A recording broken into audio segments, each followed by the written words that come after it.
ETV ప్రేక్షకులకు నమస్కారం. Triple intelligence of శుభమస్తు కార్యక్రమానికి స్వాగతం. ఈనాటి శుభమస్తు కార్యక్రమంలోని గ్రహఫల మంచంలో గ్రహాల యొక్క స్థితిగతులు, వాటి యొక్క శుభాశుభ ఫలితాల గురించి పరిశీలిద్దాం. అలాగే ఈరోజు 12 రాశుల వారికి ఏ సంఖ్యలు కలిసి వస్తాయి, రంగుల యొక్క ప్రాధాన్యత, ఏ దేవతల్ని పూజించాలి, ఎటువంటి దేవతాస్తుతులు పఠించాలి, ముఖ్యంగా 12 రాశుల వారు ఈరోజు చేపట్టవలసినటువంటి కార్యక్రమాలు ఏమిటో తెలుసుకుందాం. ధనాభివృద్ధికి, శ్రీ మహాలక్ష్మి యొక్క అనుగ్రహ తక్షణ కటాక్ష ప్రాప్తికి ఎటువంటి ప్రక్రియలు చేపట్టాలో శ్రీరస్తు అంశంలో పరిశీలిద్దాం. అలాగే మంత్రపాలన శీర్షికలో ఈరోజు 12 రాశుల వారు ఏ మంత్రాన్ని పఠించడం ద్వారా ఉత్తమ ప్రయోజనాలు ఏర్పడతాయో పరిశీలిద్దాం. ముందుగా నేటి పంచాంగ వివరాలు. శ్రీ మన్మథనామ సంవత్సరం ఆశ్వీజ మాసం దక్షిణాయనం శరదృతువు. ఈరోజు ఆశ్వీజ శుద్ధ షష్ఠి, అలాగే సప్తమి తిథి ద్వయం. ఈ సప్తమి తిథిలో చేపట్టేటువంటి కార్యక్రమాలు కలిసి వస్తాయి. ఈ రోజు వారం ఇందు వారం లేదా సోమవారం. ఈ రోజు చేపట్టేటువంటి ఆధ్యాత్మిక కార్యక్రమాలు, పుణ్య కార్యక్రమాలు, తెల్లటి వస్త్రదానం, తెల్లటి గోవుకి చేసేటువంటి పూజాది కార్యక్రమాలు చంద్రుడి ద్వారా ఏర్పడేటువంటి రుగ్మతల్ని పోగొడతాయి. చంద్రుడు మనకారకుడు కాబట్టి మానసిక రుగ్మతలన్నీ కూడా చంద్రుడి యొక్క ప్రతికూల పరిస్థితుల వల్ల ఏర్పడతాయి. ఈ దోష నివృత్తికి ఈరోజు చేపట్టేటువంటి ఏకాదశ పూర్వక రుద్రాభిషేకం కూడా సహకరిస్తుంది. ఈ రోజు నక్షత్రం పునర్వసు నక్షత్రం. ఈ పునర్వసు నక్షత్రంలో ఈ రోజు పుట్టేటువంటి వారికి ఏ పాదంలో పుట్టినప్పటికీ కూడా దోషం లేదు, శుభప్రదం. అలాగే ఈరోజు పునర్వసు నక్షత్రంలో పుట్టేటువంటి వారికి గురు మహాదశ తోటి ప్రారంభమవుతుంది. ప్రస్తుతం బృహస్పతి యొక్క స్థితి సింహక్షేత్ర స్థితి, మిత్రక్షేత్ర స్థితి, శుక్రుడు యొక్క యుతి ఉంది కాబట్టి ఇది ఉత్తమ ఫలితాన్ని కలిగిస్తుంది. ఈ రోజు విశేషం కుజగ్రహం యొక్క సంచారం కన్యారాశిలోకి తెల్లవారుజామున 5:30 అలాగే శుక్రగ్రహం యొక్క సంచారం కూడా కన్యారాశిలోకి ఉదయం 8:32 ఇక గ్రహాల యొక్క స్థితిగతులను కనుక పరిశీలించినట్లయితే కేతువు యొక్క స్థితి మీనక్షేత్రంలో, చంద్రుడు యొక్క స్థితి కర్కాటక క్షేత్ర స్థితి, స్వక్షేత్ర స్థితి, అలాగే గురు శుక్రుడు యొక్క స్థితి సింహక్షేత్ర స్థితి, రాహు యొక్క స్థితి కన్యాక్షేత్ర స్థితి, శని యొక్క స్థితి వృశ్చిక క్షేత్ర స్థితి, రవి యొక్క స్థితి తులాక్షేత్ర స్థితి, శుక్రకుజులకి ఈరోజు సంచారం కన్యారాశిలోకి ఉంది కాబట్టి ఇది ఈరోజు ఉన్నటువంటి గ్రహస్థితి. ఇక 12 రాశుల వారికి ఏర్పడేటువంటి శుభాశుభ ఫలితాన్ని పరిశీలిద్దాం. ముందుగా మేషరాశి. ఈరోజు మేషరాశి వారిని పరిశీలించినట్లయితే దూర ప్రయాణాల ద్వారా ప్రయోజనాలు సాధించగలుగుతారు. వాహన సౌఖ్యం కొనసాగుతుంది. చేపట్టేటువంటి కార్యక్రమాల్లో ప్రోత్సాహం లభిస్తుంది. గృహ సంబంధిత కార్యక్రమాల్లో ఆశించినటువంటి ప్రయోజనాలని పొందగలుగుతారు. మాతృ సంబంధిత వ్యవహారాల్లో విజయాలు చేజెక్కించుకునేటువంటి అవకాశాలు దగ్గరవుతాయి. పిల్లల ద్వారా ఆనందం లభిస్తుంది. కుటుంబ వ్యవహారాల్లో ఆనందకర సంఘటనలు కొనసాగుతాయి. శ్రమ తగ్గుతుంది. వ్యాపారపరమైనటువంటి విజయాన్ని క్రమక్రమంగా సాధించగలుగుతారు. అభివృద్ధికి చేపట్టేటువంటి కార్యక్రమాలు వృత్తిపరంగా కూడా కలిసి వస్తాయి. ఉద్యోగ సంబంధిత ప్రయత్నాల్లో ప్రోత్సాహం ఉంటుంది. ఆరోగ్య విషయంలో కూడా ప్రతికూలత తగ్గుతుంది. ఈ రోజు మీ అదృష్ట సంఖ్య 3. పసుపు వర్ణం త్వరితగతిని శుభాన్ని కలిగిస్తుంది, శుభవార్తను తెచ్చిపెడుతుంది. అనుకూల దైవం దక్షిణామూర్తి. ఈ రోజు ఈ రాశి వారు శ్రీ దక్షిణామూర్తిని దర్శించి భక్తి శ్రద్ధలతో చామంతి పూలని సమర్పించడం ద్వారా ఆలోచన సంపత్తి పెరుగుతుంది. తెలివైన నిర్ణయాలు తద్వారా విజయాలు చేతికి అందుతాయి. దూర ప్రయాణాలు ఈ రోజు మీకు అనుకూలం. ఈ రోజు వృషభ రాశి వారిని పరిశీలించినట్లయితే ఆర్థిక వ్యవహారాల్లో మెరుగైనటువంటి మార్పులు చోటు చేసుకుంటాయి. గతంలో కన్నా మెరుగైనటువంటి పరిస్థితులు కుటుంబ రీత్యా కూడా ఆనందాన్ని కలిగిస్తాయి.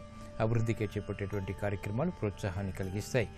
విద్యాపరమైనటువంటి విషయాలు కూడా చేజిక్కించుకోగలుగుతారు. వృత్తిలో అభివృద్ధి గోచరిస్తుంది. కార్యక్రమ నిర్వహణలో నైపుణ్యాన్ని పెంపొందింపు చేసుకునేటువంటి అవకాశాలు దగ్గరవుతాయి. ఏకాగ్రత పెరుగుతుంది. ఆర్థిక వ్యవహారాల్లో ఏర్పడినటువంటి ఆటంకాన్ని కూడా సరళించుకునేటువంటి అవకాశాలు దగ్గరవుతాయి. ఈ రోజు మీ అదృష్ట సంఖ్య 2. తెలుపు వర్ణం ప్రశాంతతను పెంచుతుంది, ప్రతికూల పరిస్థితిని దూరం చేస్తుంది. అనుకూల దైవం శ్రీ మహాలక్ష్మి. ఈ రోజు ఈ రాశి వారు శ్రీ మహాలక్ష్మి అమ్మవారిని దర్శించి భక్తి శ్రద్ధలతో శ్రీ సూక్త విధానంతో పూజాది కార్యక్రమాలు చేపట్టడం ద్వారా ఆర్థిక వ్యవహారాల్లో మెరుగైనటువంటి మార్పులు చేకూరుతాయి, ఆనందాన్ని కలిగిస్తాయి. ఆర్థిక లావాదేవీలు, సంభాషణలు, ప్రక్రియలు ఈ రోజు మీకు లాభిస్తాయి. ఈ రోజు మిథున రాశి వారిని పరిశీలించినట్లయితే స్థిరాస్తి కొనుగోళ్లు వంటివి ఆనందాన్ని కలిగిస్తాయి. చేపట్టేటువంటి కార్యక్రమాల్లో ప్రోత్సాహం లభిస్తుంది. వ్యాపారపరమైనటువంటి అవమానకర సంఘటనల్ని నెట్టుకు రాగలుగుతారు. వృత్తి, ఉద్యోగ సంబంధిత కార్యక్రమాల్లో ప్రోత్సాహాన్ని పెంపొందింప చేసుకునేటువంటి అవకాశాలు కూడా దగ్గరవుతాయి. ప్రయాణాల ద్వారా ప్రయోజనాలు సాధించగలుగుతారు.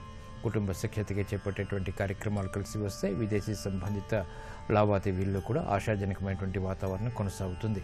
ఆరోగ్య విషయంలో ప్రతికూలత కొనసాగుతుంది. ఖర్చులు కూడా కొనసాగుతాయి. ఈ రోజు మీ అదృష్ట సంఖ్య 9. ఎరుపు వర్ణం ధైర్యాన్ని కలిగిస్తుంది, ప్రతికూల పరిస్థితిని దూరం చేస్తుంది. అనుకూల దైవం ఆంజనేయ స్వామి. ఈ రోజు ఈ రాశివారు ఆంజనేయ స్వామిని దర్శించి భక్తి శ్రద్ధలతో ఎర్రటి పుష్పాలతో కూడినటువంటి పూజాది కార్యక్రమాలు సమర్పించడం ద్వారా తృతీయ బృహస్పతి ద్వారా ఏర్పడేటువంటి అవమానకర సంఘటనలు దూరమవుతాయి. ఆర్థిక వ్యవహారాల్లో అనిశ్చితి కూడా తొలగిపోతుంది. స్థిరాస్తి కొనుగోలు వంటివి ఈ రోజు మీకు ఆనందాన్ని కలిగిస్తాయి.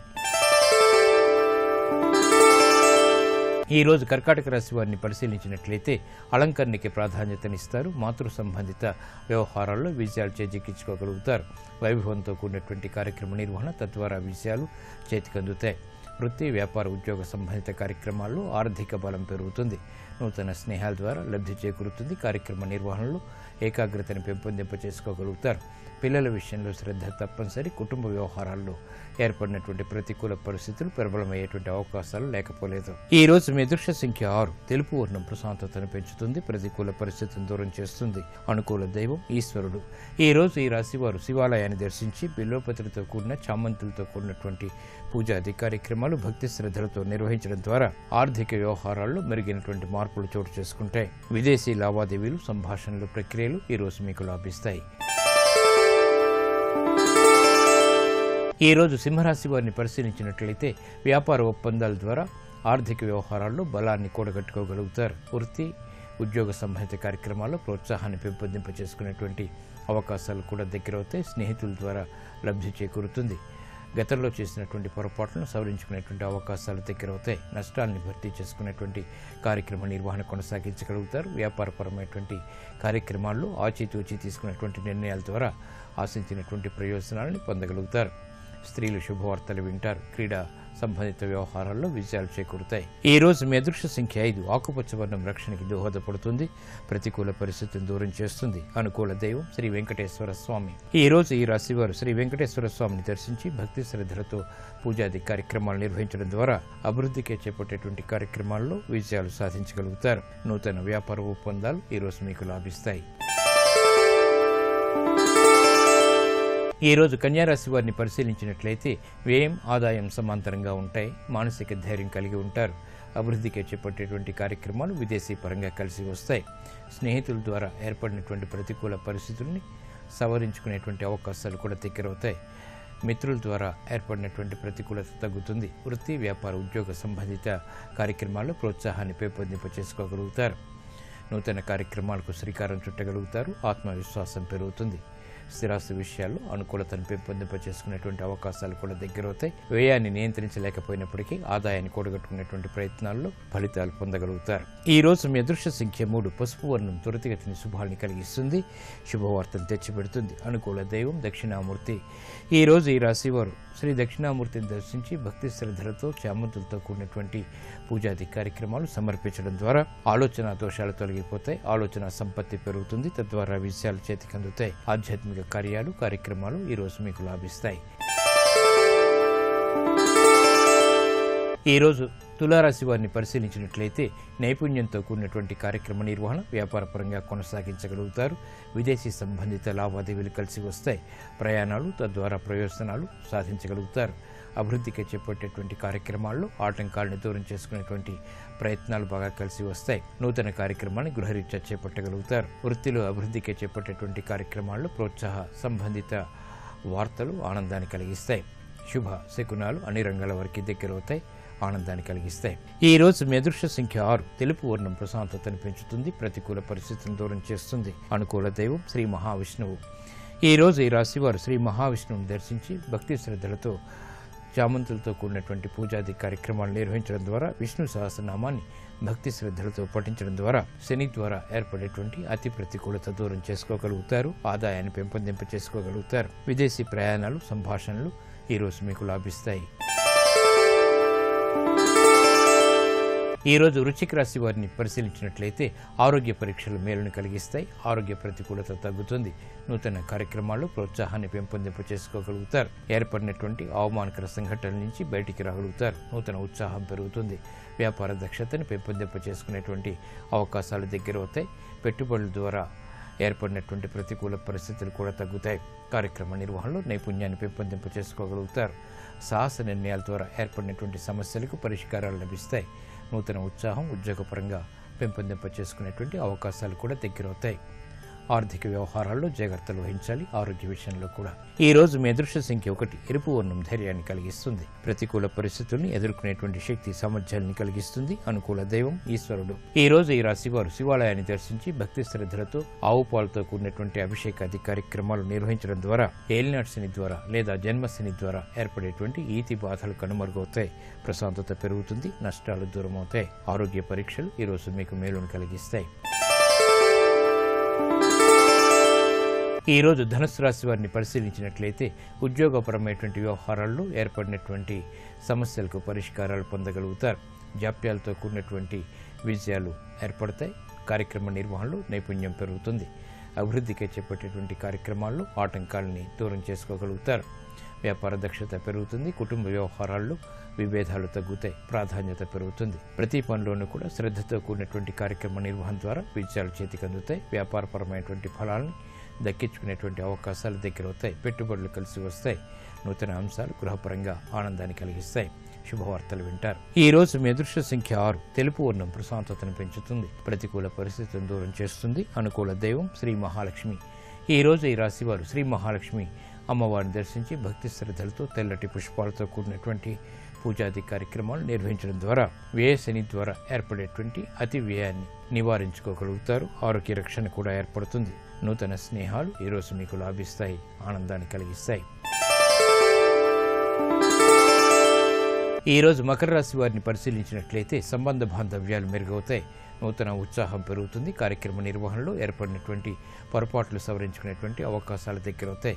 ఆరోగ్య విషయంలో కూడా ప్రతికూలత తగ్గుతుంది. ఖర్చులని నియంత్రించుకునేటువంటి అవకాశాలు దగ్గరవుతాయి. కార్యక్రమ నిర్వహణలో ఏర్పడినటువంటి సమస్యలకు పరిష్కారాలు పొందగలుగుతారు. గృహ విషయాల్లో అనుకూల పరిస్థితులు ఏర్పడతాయి. ప్రాధాన్యతను పెంపొందింప చేసుకునేటువంటి అవకాశాలకే ఎదురు చూడగలుగుతారు. గృహ సఖ్యత పెరుగుతుంది. ఆనందకర సంఘటనలు వృత్తిపరంగా కూడా చోటు చేసుకుంటాయి. ఆరోగ్య విషయంలో మంచి మార్పులు చేకూరుతాయి. ఆనందాన్ని కలిగిస్తాయి. విదేశీ లావాదేవీల్లో ఆశించినటువంటి ప్రయోజనాలు పొందగలుగుతారు. విద్యాపరమైనటువంటి బలం చేకూరుతుంది. ఈ రోజు మీ అదృష్ట సంఖ్య 5. ఆకుపచ్చ వర్ణం రక్షణకి దోహదపడుతుంది. ప్రతికూల పరిస్థితులను దూరం చేస్తుంది. అనుకూల దైవం సుబ్రహ్మణ్య స్వామి. ఈ రోజు ఈ రాశి వారు సుబ్రహ్మణ్య స్వామిని దర్శించి భక్తి శ్రద్ధలతో ఎర్రటి పుష్పాలతో కూడినటువంటి పూజాది కార్యక్రమాలు నిర్వహించడం ద్వారా గ్రహ అతి ప్రతికూలతని దూరం చేసుకోగలుగుతారు. కుజుడు ద్వారా ఏర్పడేటువంటి ప్రమాదాలు దూరమవుతాయి. ప్రశాంతత పెరుగుతుంది. కోర్టు సంబంధిత వ్యవహారాలు, ప్రక్రియలు, సంభాషణలు ఈ రోజు మీకు లాభిస్తాయి. విజయాన్ని తెచ్చిపెడతాయి. ఈ రోజు కుంభరాశి వారిని పరిశీలించినట్లయితే సంబంధ బాంధవ్యాలు మెరుగవుతాయి. మెరుగైనటువంటి మార్పులు గృహపరంగా ఆనందాన్ని కలిగిస్తే స్వతంత్ర నిర్ణయాలకు ఉపక్రమించగలుగుతారు. సాధనతో కూడినటువంటి కార్యక్రమ నిర్వహణ తద్వారా విజయాలు ఆనందాన్ని కలిగిస్తాయి. ఆత్మవిశ్వాసం పెరుగుతుంది. గతంలో చేసినటువంటి పొరపాట్లను సవరించుకోగలుగుతారు. విద్యాబలం చేకూరుతుంది. విదేశీ సంబంధిత లావాదేవీల్లో ఆర్థిక సహాయ సహకారాలు లభిస్తాయి. గృహ సంబంధిత కార్యక్రమాల్లో ప్రోత్సాహం ఉంటుంది. నూతన వస్తు కొనుగోలు వంటివి ఆనందాన్ని కలిగిస్తాయి. ఈ రోజు మీ అదృష్ట సంఖ్య 5. ఆకుపచ్చ వర్ణం రక్షణకి దోహదపడుతుంది. అనుకూల దైవం శ్రీ వెంకటేశ్వర స్వామి. ఈ రోజు ఈ రాశి వారు శ్రీ వెంకటేశ్వర స్వామిని దర్శించి భక్తి శ్రద్ధలతో పూజాది కార్యక్రమాలు నిర్వహించడం ద్వారా ప్రశాంత పరిస్థితుల్ని ఆహ్వానించగలుగుతారు. విద్యా విషయాల్లో విజయాలు చేకూరుతాయి. ఆర్థిక పరిస్థితి మెరుగవుతుంది. విద్యా ప్రయత్నాలు ఈ రోజు మీకు అనుకూలం. ఈ రోజు మీనరాశి వారిని పరిశీలించినట్లయితే ఆలోచన విధానంలో మంచి మార్పులు చేకూరుతాయి. నూతన కార్యక్రమాలకు శ్రీకారం చుట్టగలుగుతారు. విద్యాపరమైనటువంటి వ్యవహారాల్లో ఏర్పడినటువంటి ఆటంకాలు తగ్గుతాయి. సమర్థతతో కూడినటువంటి కార్యక్రమ నిర్వహణ తద్వారా విజయాలు చేతికందుతాయి. ప్రత్యర్థులను చిత్తు చేసేటువంటి యుక్తులు బాగా రాణిస్తాయి. ఆనందాన్ని కలిగిస్తాయి. వ్యవసాయ సంబంధిత కార్యక్రమాల్లో ప్రోత్సాహం లభిస్తుంది. ఆదాయాన్ని పెంపొందింప చేసుకునేటువంటి మార్గాలు సులభతరమవుతాయి. ప్రయాణాలు సుఖవంతం.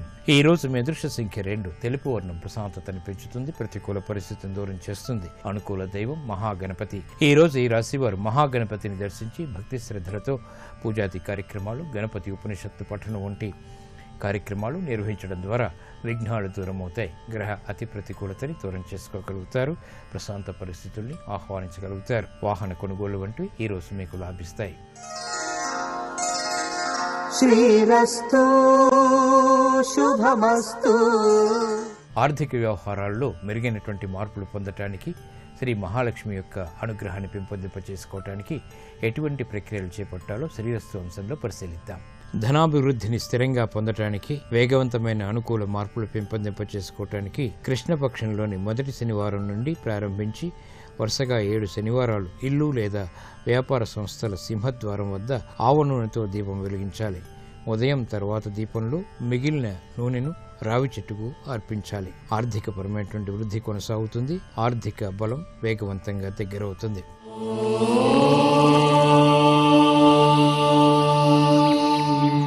మానసిక చిరాకులు దూరం చేసుకోవటానికి, శారీరక రుగ్మతల్ని పోగొట్టుకోవటానికి ఈరోజు 12 రాసుల వారు ఓం నాగేంద్రహారాయ నమః అనేటువంటి మంత్రాన్ని 11 సార్లు మనస్ఫూర్తిగా స్మరించడం ద్వారా ఆశించినటువంటి ఫలితాలు దక్కుతాయి, ఆనందం లభిస్తుంది.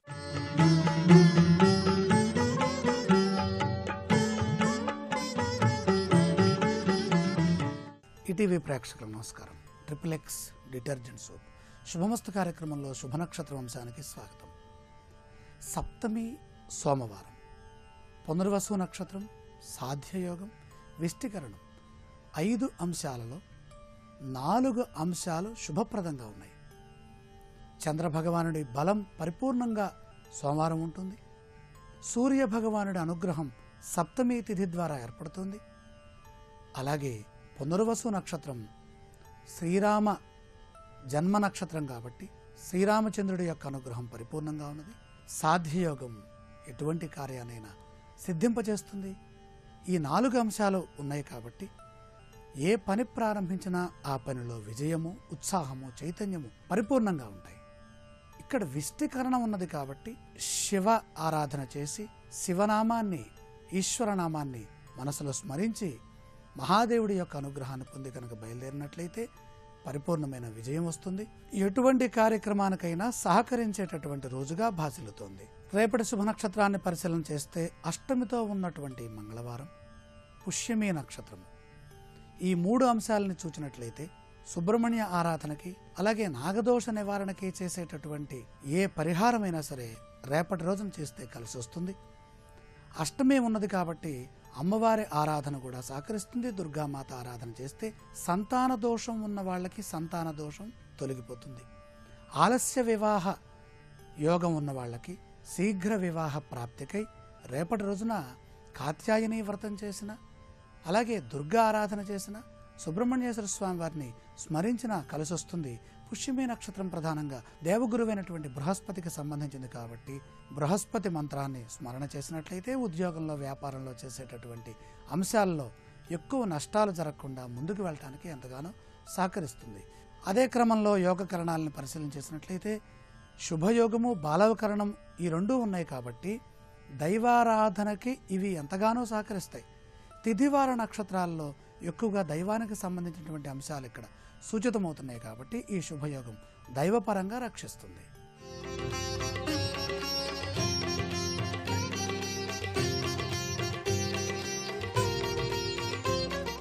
ఇక విజయోస్తు అంశంలో చేస్తున్నటువంటి ఉద్యోగంలో అభివృద్ధి కోసమై మరొక ఉద్యోగంలోకి మారుతున్నప్పుడు ఎటువంటి జాగ్రత్తలు తీసుకోవాలి, ఏ అంశాలని పరిశీలించాలి. చేస్తున్న ఉద్యోగంలో అభివృద్ధి కోసమై, ఉత్తమ సంపాదన కోసమై, ఉన్నతాధికార పదవి కోసమై మనం ఉద్యోగంలోనే అభివృద్ధి కోసమే మారుతూ ఉంటాం. చేస్తున్న ఉద్యోగంలోనే పదవి లాభాన్ని పొందటం కానీ, లేదా వేరే సంస్థలోకి మారటం కానీ, వేరే ప్రదేశంలోకి మారటం కానీ, ఏదేమైనప్పటికీ కూడా ఉద్యోగంలో జరిగేటటువంటి మార్పుకి కారణం ప్రధానంగా దేవగురువైనటువంటి బృహస్పతిని మనం పరిశీలించాలి. ఎందుకంటే గురువు వల్ల భాగ్యం వస్తుంది. జాతక చక్రంలో జ్యోతిష్ శాస్త్రరీత్యా భాగ్యాన్ని ప్రసాదించే గ్రహం దేవగురువైన బృహస్పతి. పూర్వపుణ్యాన్ని సూచిస్తుంది. అలాగే కర్మసాక్షి జగత్కర్త సూర్య భగవానుడు. అందరికీ సూర్యుడి యొక్క అనుగ్రహం ఉంటే ఆత్మశక్తి వస్తుంది. కాబట్టి ఉద్యోగంలో ఉన్నత స్థితి కోసమే మనం సూర్యుడి బలం చూసుకోవాలి. ఈ సూర్యుడికి సంబంధించినటువంటి వారం ఆదివారం. అలాగే నక్షత్రాలను పరిశీలన చేసినట్లయితే ఉత్తర ఫల్గుణి నక్షత్రం, అలాగే కృత్తికా నక్షత్రం, అలాగే ఉత్తరాషాఢ నక్షత్రం. అందులో కృత్తిక అంత మంచిది కాదు, ఉత్తరాషాఢ నక్షత్రాలు తీసుకోవడం మంచిది. అలాగే సహజ దశమాధిపతి అయిన శని బలాన్ని కూడా చూసుకోవాలి. లేదంటే దశమ స్థానంలో కుజుడు ఉచ్చులో ఉంటాడు కాబట్టి కుజుడికి సంబంధించినటువంటి బలాన్ని కూడా జాతకంలో పరిశీలన చేయించుకొని పండితుల ద్వారా దోషములు లేనటువంటి ముహూర్తాన్ని నిర్ణయించుకొని, సహజంగా మనమే ముహూర్తాన్ని నిర్ణయించాలంటే అభిజిత్ సర్వదోషఘ్నం, మిట్ట మధ్యాహ్నం 12 గంటల నుండి 12 గంటల 5 నిమిషాల వరకు అభిజిత్ లగ్నం ఉంటుంది. ఈ అభిజిత్ లగ్నం సర్వశ్రేష్టమైనది. సూర్య భగవానుడి యొక్క అనుగ్రహం పరిపూర్ణంగా ఉంటుంది. కాబట్టి ఏ రోజునైనా సరే సంపత్తారలో కానీ సాధన తారలో కానీ వెళ్ళండి. అధికారులతో అనుకూలంగా ఉండాలంటే మిత్రతారను చూసుకొని వెళితే అద్భుతమైనటువంటి సత్ఫలితాలు వస్తాయి. ప్రధానంగా గురువారం లేదా గురుబలం చూసుకొని వెళితే ఉన్నతమైన ఫలితాలు సిద్ధిస్తాయి.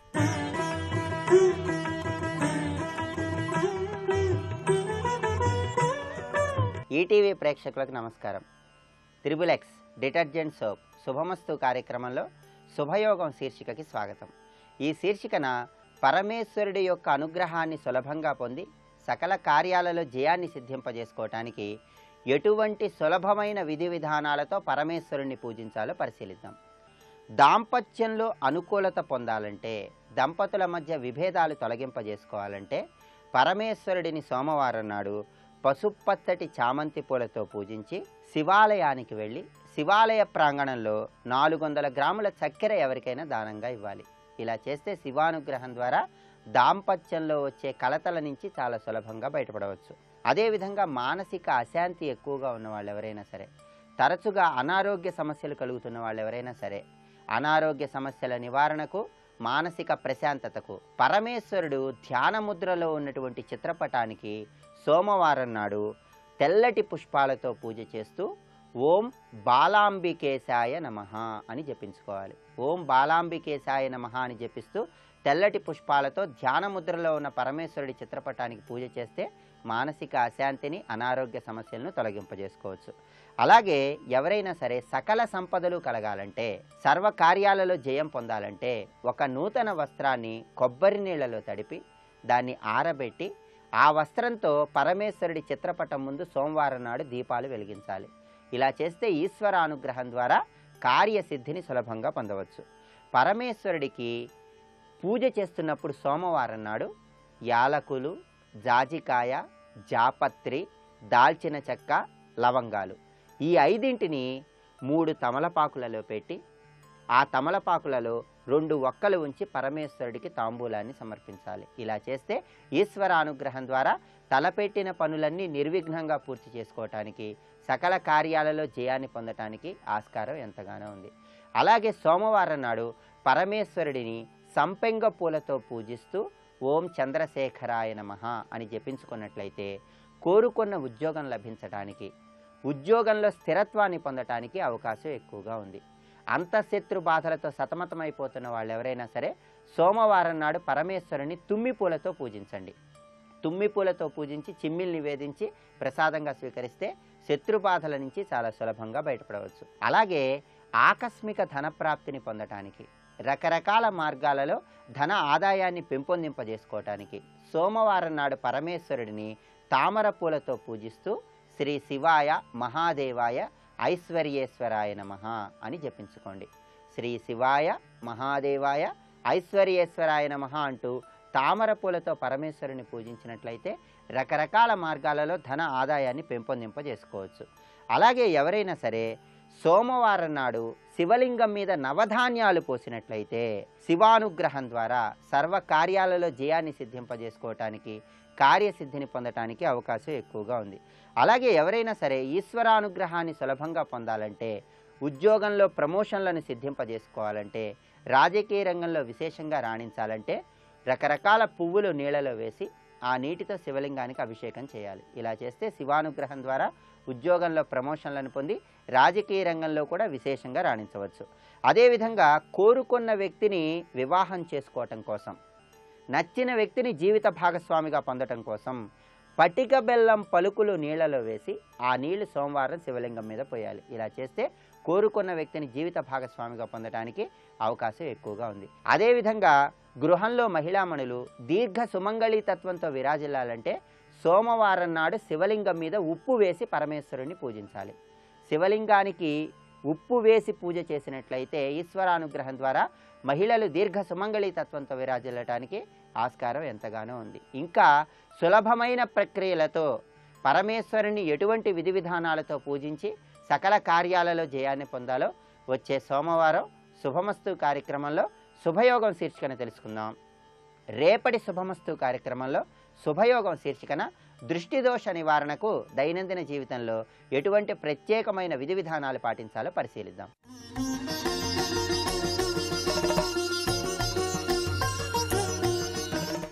శ్రీచక్రాంకిత బిందు మధ్యవసతిం శ్రీమత్సభానాయకీం.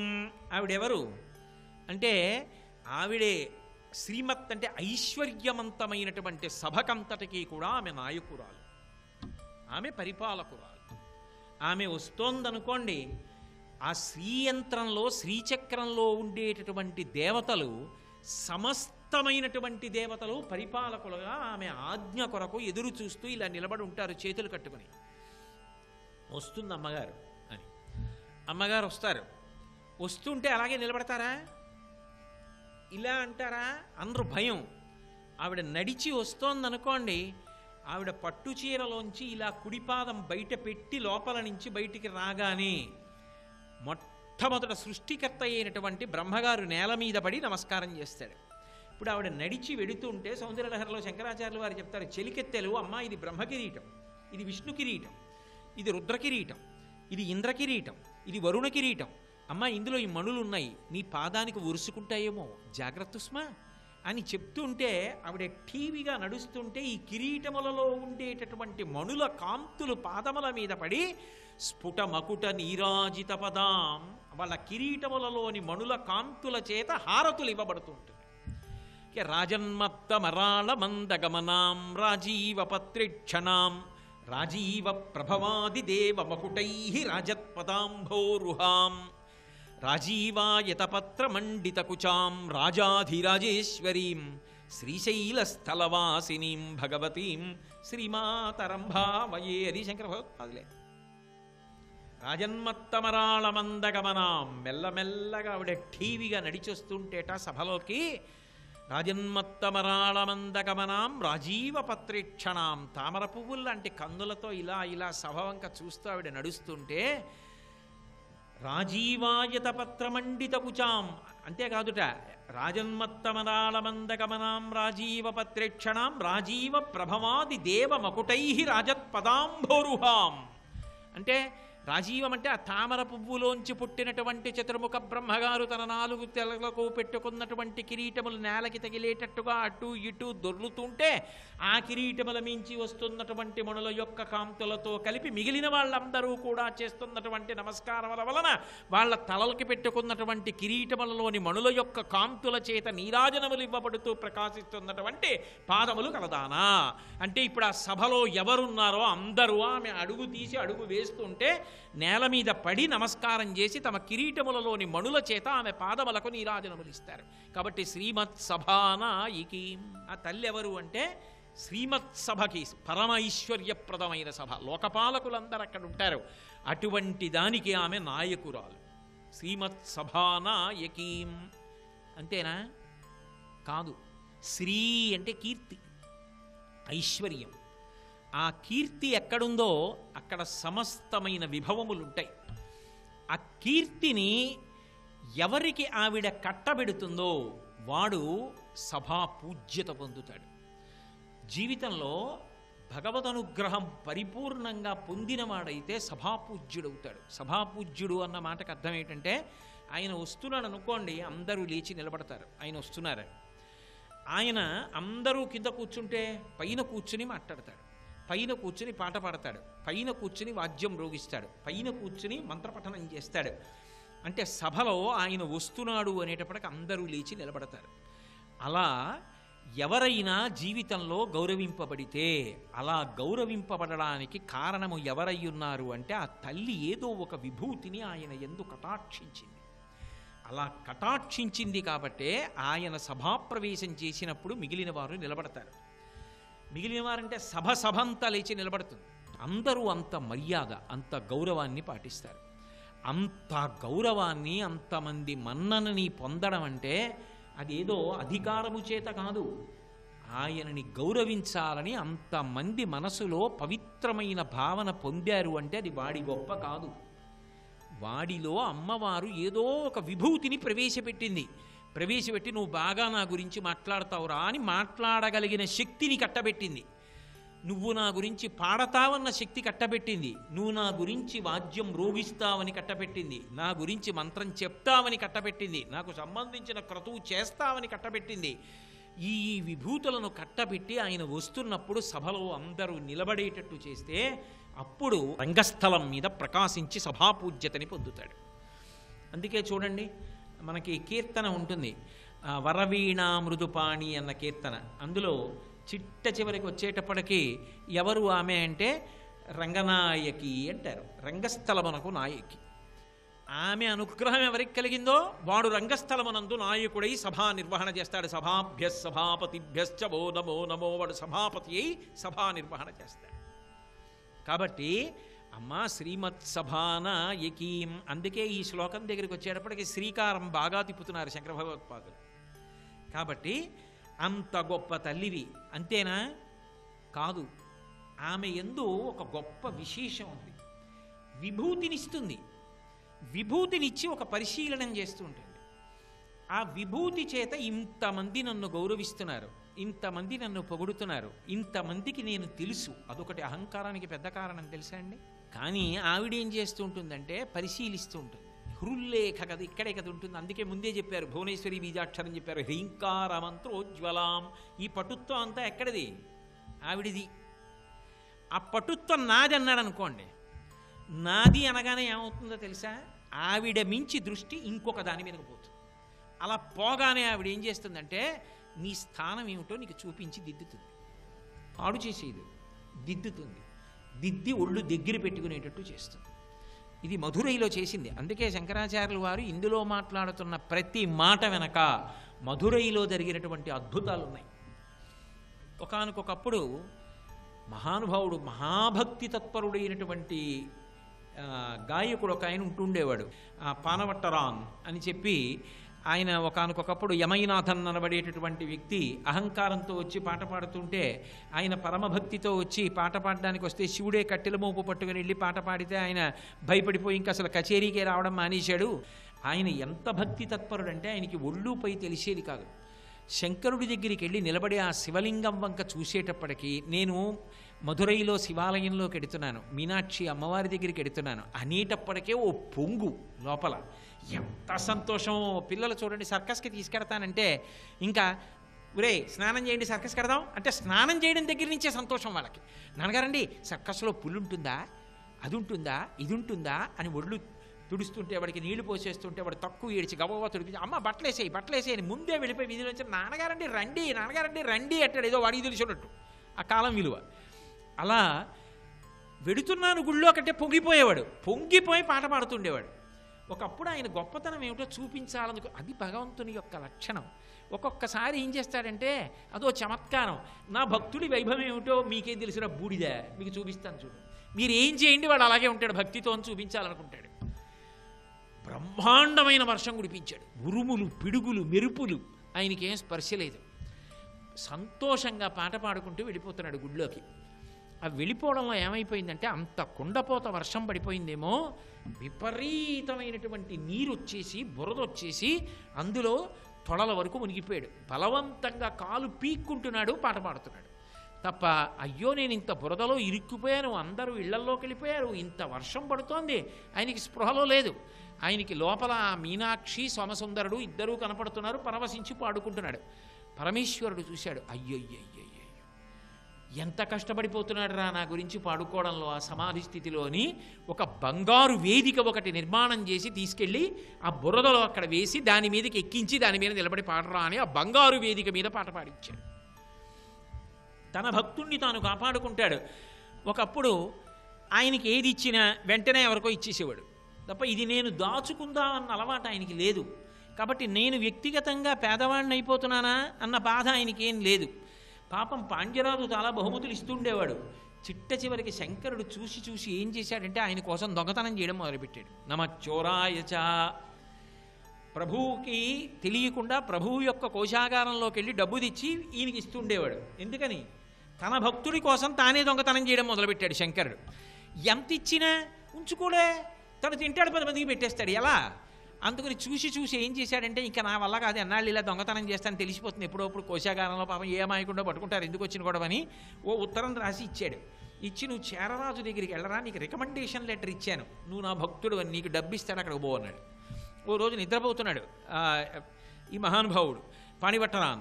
కల్లోకి వచ్చి కనపడి చేతిలో పెట్టాడు ఆ ఉత్తరం. ఆయన తెలివి వచ్చి చూశాడు, చేతిలో ఉత్తరం కనపడింది. శివుడు వెళ్ళమన్నాడు, బయలుదేరాడు చేరరాజు దగ్గరికి. ఆ చేరరాజు ఎలా గుర్తాడతాడు? ఇది శివుడు రాశాడని ఎలా నమ్ముతాడు? అవన్నీ లేవు, శివుడు చెప్పాడు, వెళ్ళిపోతున్నాడు అంతే పాటలు పాడుకుంటూ. వీడేమి ఆలోచించాడు. అందుకని చేరరాజు కల్లోకి వెళ్ళాడు మళ్ళీ శివుడు.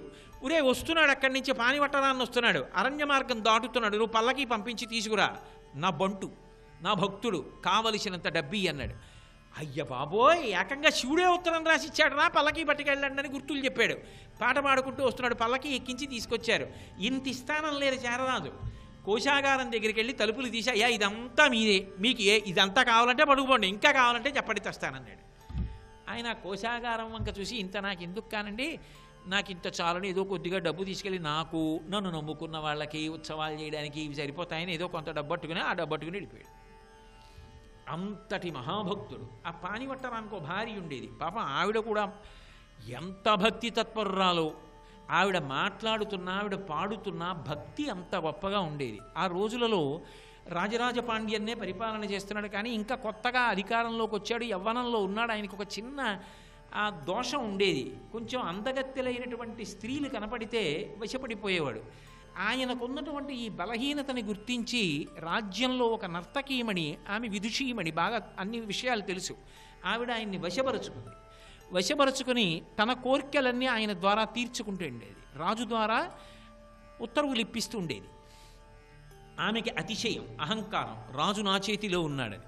తనతో ఎవరైనా వాదించినా, తను చెప్పినట్టు చేయకపోయినా ఏదో ఒకటి చెప్పి రాజుతో శిక్ష వేయించేది. ఒకప్పుడు ఆమె ఒక రాగం గురించి ఏదో చెప్తే పాణివట్టరాన్ భార్య, కాదమ్మా ఆ రాగానికి సంబంధించిన విషయం అది కాదు తల్లి, ఇలా ఉంటుంది అని చెప్పింది. పాపం ఆవిడేమీ విభేదించడంలో తీవ్రంగా మాట్లాడలేదు, వ్యగ్రతతో మాట్లాడలేదు, కానీ ఆవిడ మీద కక్ష పెట్టుకుని ఎలాగైనా అవమానింప చెయ్యాలి అనుకుని జాఫ్నా నుంచి ఒక గొప్ప సుందరీమణి, నర్తకీమణిని పిలిపించింది. ఆమె పాట కూడా పాడుతుంది. ఈమె చాలా బాగా పాడుతుంది, కానీ ఈమె పాడుతున్నప్పుడు మన రాజ్యం నుంచి కూడా ఒకళ్ళు పోటీగా పాడితే బాగుంటుంది, పాణివట్టరాన్ భార్యని పిలిపించి పాడించండి అంది. ఎందుకని? రాజు బలహీనత ఆవిడికి తెలుసు. ఆమెకి ముందే చెప్పింది, నువ్వేం చెయ్యక్కర్లా, పాట పాడుతూ పాడుతూ మధ్య మధ్యలో క్రీగంట మా రాజుని ప్రీతితో చూసి ఓ దొంగ నవ్వు నవ్వుతుంటే చాలు, నీకే బహుమానం. ఆ జాఫ్నా నుంచి వచ్చినటువంటి సుందరి నమ్మింది. పాపం పాణివట్టరాన్ భార్యని పిలిచారు. నాకెందుకు ఇలాంటి పోటీలు అవి నాకు ఇష్టం ఉండవు, నేనేదో భగవంతుడి మీద దేవాలయానికి వెళ్ళి పాడుకుంటాను, నాకు వద్దంది ఆవిడ. కాదు, రాజశాసనం పాడమన్నారు. ఏమిటి?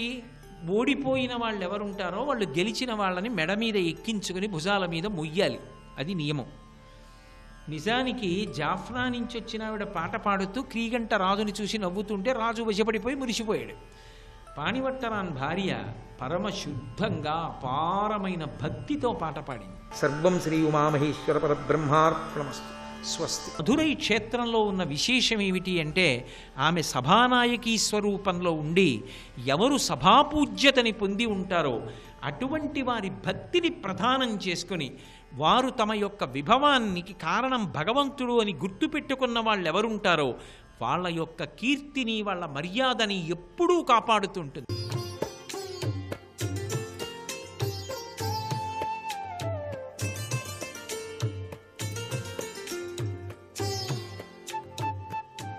ట్రిపుల్-ఎక్స్ డిటర్జెంట్ సోప్ శుభమస్తు కార్యక్రమంలో గృహబలం అంశానికి స్వాగతం. వాస్తుశాస్త్రంలో ఈ యొక్క ప్రకృతి ధర్మాల యొక్క ప్రభావం, మనం ఆచరించేటువంటి సూత్ర ప్రాతిపదికలు చక్కటి యోగవంతమైన అదృష్టాన్ని ప్రసరింపచేస్తూ ఉంటాయి.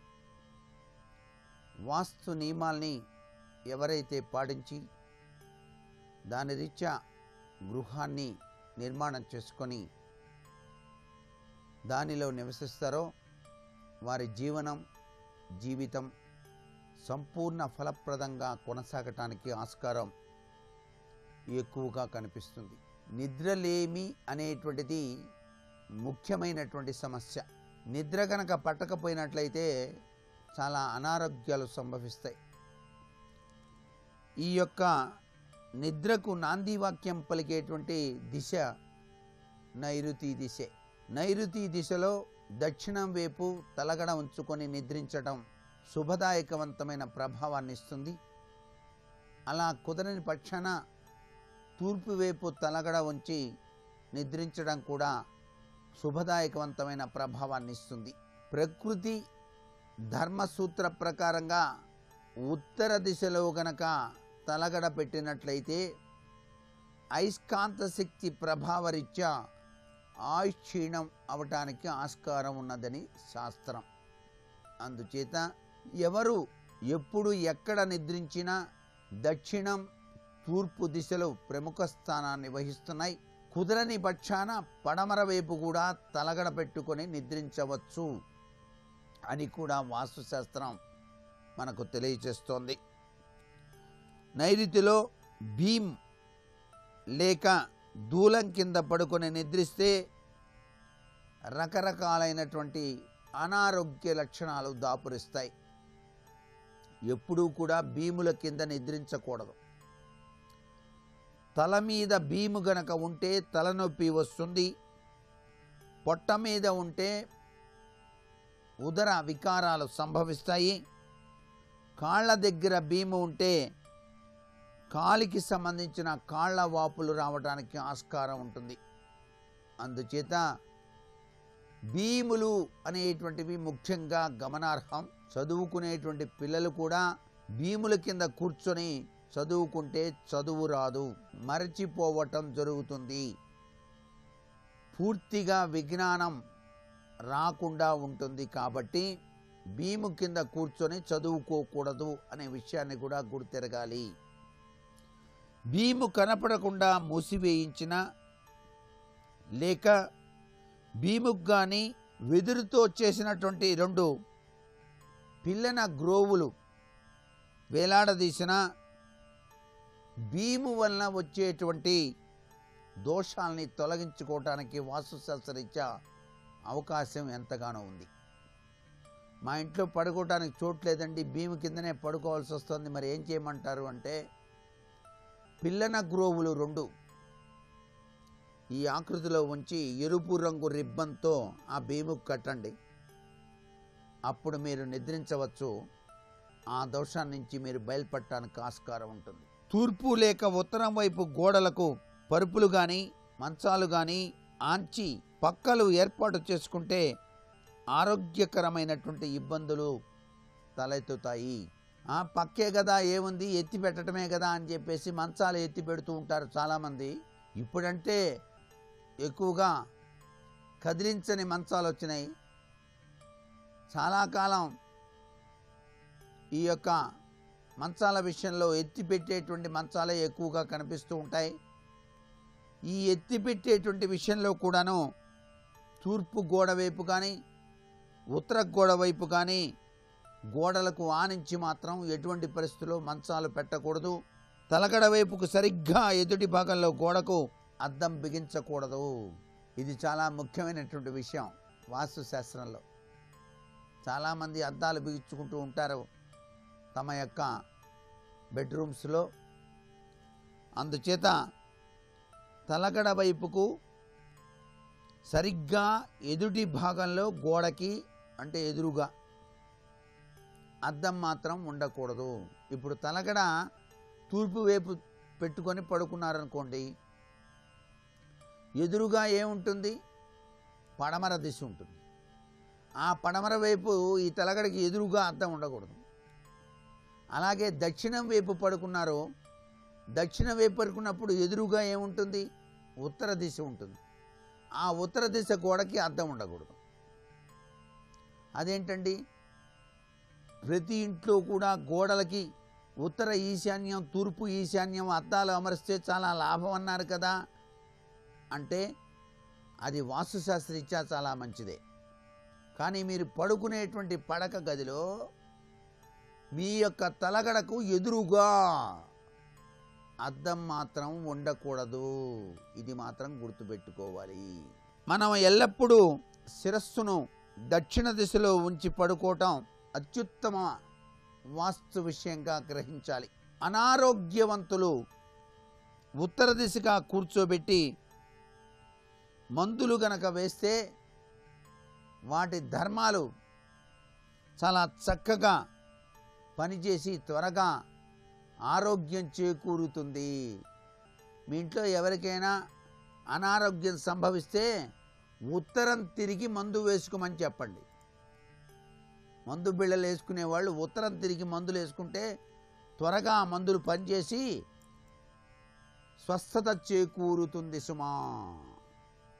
మరికొన్ని ముఖ్య విషయాలు రేపటి శుభమస్తు కార్యక్రమంలో తెలుసుకుందామా మరి. సర్వే జనా సుఖినో భవంతు.